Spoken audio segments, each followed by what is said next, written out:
চলো আজ তোমাদের সঙ্গে শেয়ার করি ডিম দিয়ে পনির। খেতে ভীষণ সুন্দর কিন্তু হয়েছিল এটা। তো রেসিপি কিন্তু লাস্ট পর্যন্ত দেখো। তো প্রথমে আমি এখানে ডিম ভেজে নিয়েছি, এদিকে বেটে নিয়েছি মশলার মধ্যে ছিল আদা, রসুন, পেঁয়াজ, টমেটো। এইদিকে আমি আলু কিন্তু কেটে নিয়েছি। এরপর কড়াই দিয়েছি বেশ খানিকটা পরিমাণে তেলটা হালকা নাড়াচাড়া করে গরম হয়ে গেলে তার মধ্যে আমি দিয়ে দিয়েছি কেটে রাখা আলুগুলোর মধ্যে সামান্য পরিমাণে লবণ, হলুদ দিয়ে একটুখানি ভেজে নিতে হবে। এবার তোমাদের বলি ডিম কিভাবে আমি ভেজেছি।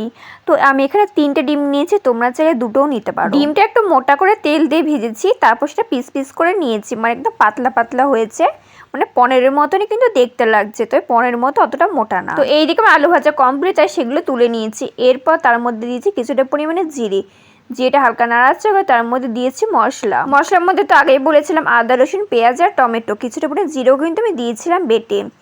তারপর মশলার মধ্যে স্বাদ মতো লবণ, সামান্য পরিমাণে হলুদ আর কিছুটা পরিমাণে লঙ্কার গুঁড়ো দিয়ে ভালো করে কিন্তু মশলাটা কষিয়ে নিয়েছি। আর হ্যাঁ, কিছুটা পরিমাণে চিনি দিয়েছিলাম। চিনিটা তোমরা স্কিপও করতে পারো। যতক্ষণ মশলাকে তেল ছেড়ে দেয় ততক্ষণ মশলা ভালো করে কিন্তু কষাতে হবে। দেখতে পাচ্ছ মশলাকে তেল ছেড়ে দিয়েছি। এরপর এর মধ্যে আমি দিয়ে দিলাম ভেজে রাখা আলুগুলো। তারপর আলু মশলা সবকিছু একসঙ্গে কষিয়ে নেব। আমি কিন্তু কিছুটা পরিমাণে জল দিয়ে আমি 5 মিনিটের জন্য ঢেকে দিয়েছিলাম। তারপর ঢাকনা তুলে হালকা নাড়াচাড়া করে দিলাম।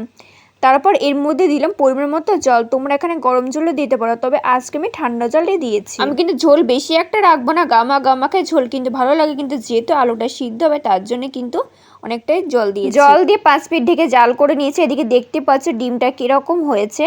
তো এরপর পিস পিস করে কেটে রাখা ডিমগুলো দিয়ে দিলাম, যেগুলো দেখতে কিন্তু পনিরের মতো লাগছিল। তো পনিরের মতো কিন্তু অতটা মোটা না। তোমরা যদি পনিরের মতো মোটা করে করতে হো তাহলে কি তোমাদেরকে ভাপাতে হবে ডিমটা। তো সেই রেসিপি অন্য কোনো তোমাদের সঙ্গে অবশ্যই শেয়ার করবো। তো পিস পিস করে কেটে রাখা ডিমগুলো কিন্তু সবগুলোর মধ্যে দিয়ে দিয়েছি। তো তারপর ভালো করে কিন্তু এখানে নাড়িয়ে চাড়িয়ে দিয়েছি। ওইদিকে আলু কিন্তু বেশ অনেকটা পরিমাণে কিন্তু এখানে সিদ্ধ হয়ে গেছে।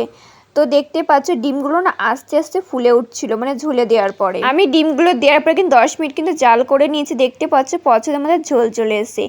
এরপর সবশেষে দিলাম সামান্য পরিমাণে ঘিটা কিন্তু তোমরা এখানে স্কিপও করতে পারো। এরপর লবণ চেখে দেখলাম ঠিকই আছে। আর সবশেষে দিয়েছিলাম সামান্য পরিমাণে গরম মশলা, যেটা কিন্তু ভিডিও করতে ভুলে গেছি। ব্যাস, এবার নাড়িয়েছে নামিয়ে রেডি হয়ে গেল কিন্তু ডিম দিয়ে পনির। খেতে ভীষণ দারুণ লেগেছে। তোমরা কিন্তু অবশ্যই রেসিপি বাড়িতে একবার ট্রাই করো। আর আজকে রেসিপি কেমন লাগলো জানাতে ভুলো না। এরকম নতুন নতুন রেসিপি চ্যানেল কিন্তু অবশ্যই সাবস্ক্রাইব করে রেখো। বাই।